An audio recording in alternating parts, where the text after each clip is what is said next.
Corona कोई चिड़िया है क्या मोदी जी, क्या मोदी जी, जो ताली और ताली से उड़ जाएगी, उड़ जाएगी।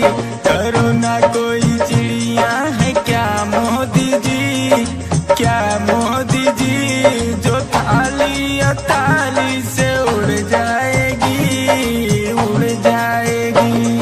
अमीरों के लिए तो फ्लाइट चले, फ्लाइट चले, मजदूर पैदल है लग जाएगी, हाँ लग जाएगी।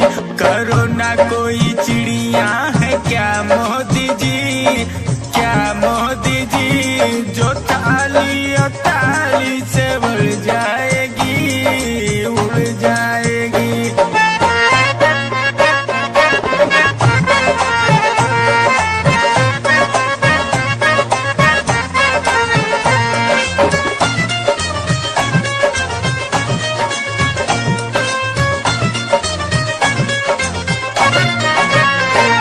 सरकार बनी एमपी में कोरोना नहीं, कोरोना नहीं। अयोध्या गए योगी कोरोना नहीं, कोरोना नहीं।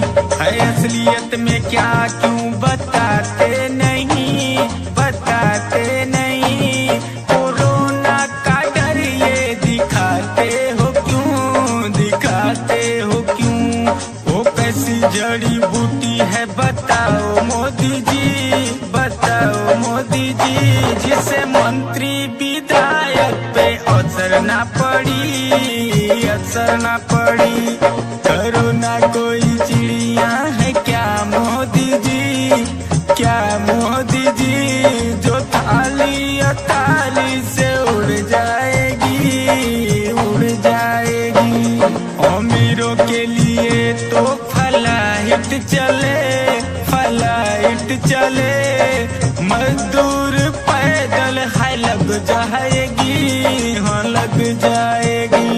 कोरोना कोई चिड़िया है क्या मोदी जी, क्या मोदी जी, जो ताली और ताली से उड़ जाएगी, उड़ जाएगी।